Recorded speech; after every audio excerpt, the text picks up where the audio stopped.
Now, the two US Navy sailors, Quartermaster Maurice Ennis and Jamie Plim, who both experienced this radiation exposure.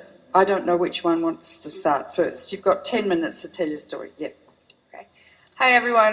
My name is Jamie Plim. I'll just kind of give you a chronological timeline of what happened. We were already on deployment in 2011. We were about to pull into a routine port call in South Korea. We go to our navigation brief the night before we were going to pull in, and we found out that the tsunami and earthquake happened. Immediately, we knew that we were going to reroute the ship to Japan to provide aid and give them food, water. So we did that immediately. We probably got to the coast of Japan probably the day after it happened. We never heard anything about a nuclear power plant. We never knew anything about the possibility, let alone any kind of leak. So we were there outside. Our job as quartermasters is not only navigating the ship, driving, plotting our course and track, but going outside at the top of the ship to raise flags to communicate with other ships. So being outside, we were breathing in this radiation. We were handling flags, which are porous, very porous material, obviously. The ropes that we use to haul the flags up are polyester. So again, a very porous material that just absorbed the radiation.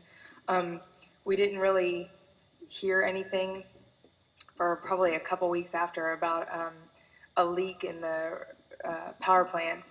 And even then, it was just still considered kind of a rumor. The ship didn't really even go on lockdown, which I mean by that, like no one was allowed outside, probably until about a month and a half after the initial, the 11th, March 11th. So we were outside breathing this in, handling stuff, handling materials, and just absorbing the radiation. I'll let Maurice talk about his medical issues that he's encountered, but I'll talk about mine. We didn't finish that deployment until October 2011, so we carried on with our deployment. About halfway through, probably around the summertime, my menstrual cycle just disappeared completely.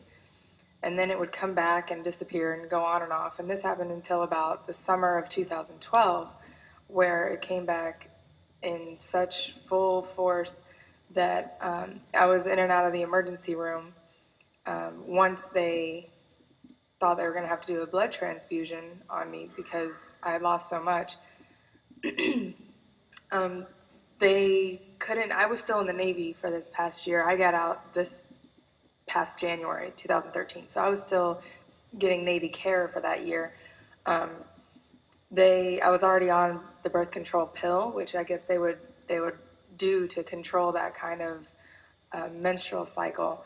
So the only thing that they could do is say, this is called dysfunctional uterine bleeding, and we can give you an IUD with hormones in it. And so now that's what I have. It hasn't really stopped it. I still have this issue, and now I have to pay for the medical costs of that.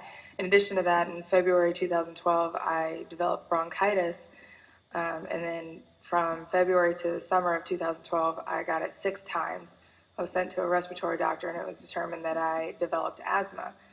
So a lot of people don't understand that once you get out of the Navy, you don't get any health care at all. If you retire and you stay in 20 years, you get health care.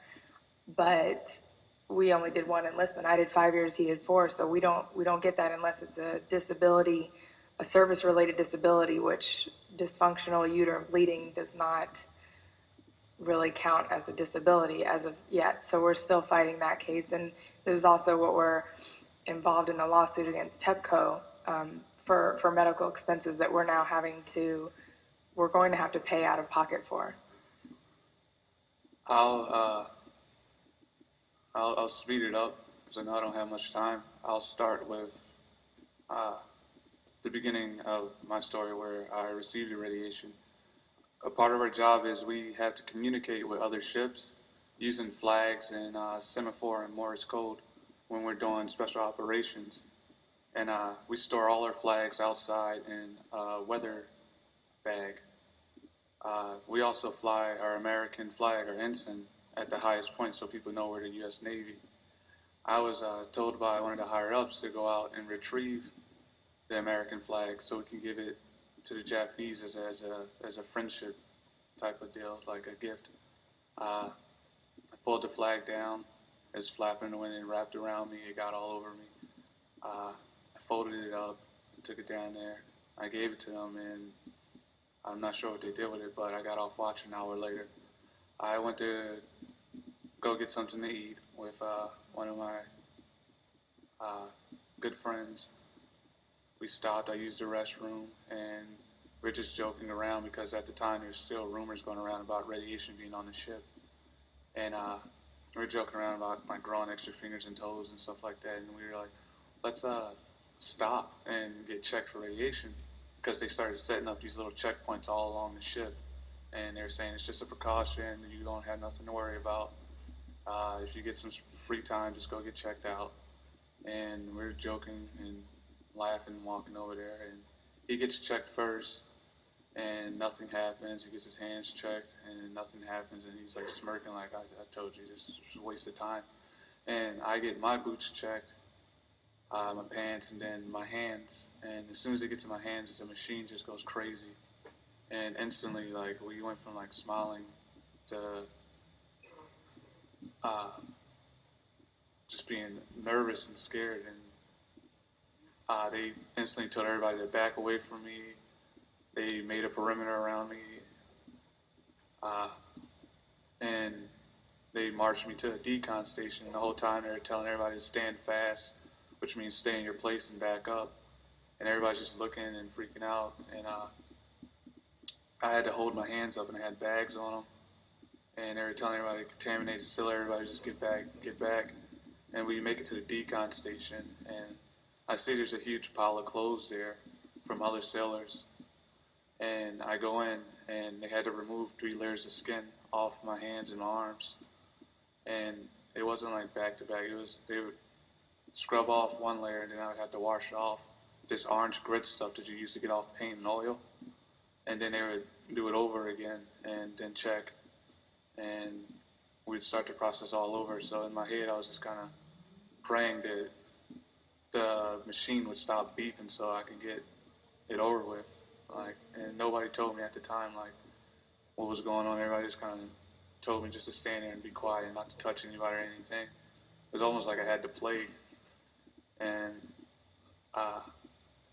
finally, the machine stopped beeping, and they let me go back to my berthing. And that's when I got to my berthing. They called and asked me to come up on watch to relieve the people on watch, and they told me that I had received the highest amount of radiation out of anybody on the ship. And then later we found out that our work area, since it was outside, had the highest readings for radiation because of all our flags and all our line that we used to haul up stuff. And they cut off all the area to the rest of the ship. Or you've got a few symptoms? Like 2 months after, a lump appeared on my jaw. And I went and got that looked at by the Navy medical, and they told me that there was nothing they could do about it while we're out to sea. That we'd have to wait for us to pull in. And another lump appeared between my eyes. I have another lump on my right thigh. As soon as I got out of the military, I went back to college, and I started playing college sports again. And I actually ran within like 3 seconds of an Olympic time for my track and field team. And slowly after that, my body just started to fall apart. It's harder for me to breathe now. It feels a lot like my lungs are too big for my body whenever I do something like strenuous. I lost a lot of weight from the time I was in the Navy until now. I got stomach ulcers. And Your hair? In the last month and a half, it doesn't look like it, but my hair's started to fall out. I try to avoid brushing and combing it, and I'll wash it like every 3 days, just because I don't. It's like Navy tradition. When you get out, you grow out your hair and you grow out your beard, and because you're bald for so long, and it's just falling out now, and I don't want to speed that up, so I try to avoid it. And what did you have to sign? Uh, like a little bit after we found out the ship was radiated and we had finished up helping out, we left the area, and before we pulled into our first port since the disaster, we all had to sign this paperwork saying that the military is not to be held liable for anything that happened, and we had to sign paperwork saying that we weren't sick, that we were okay, and that they did tests on us. And it wasn't like a yes or no type of option. It was just like you have to sign it.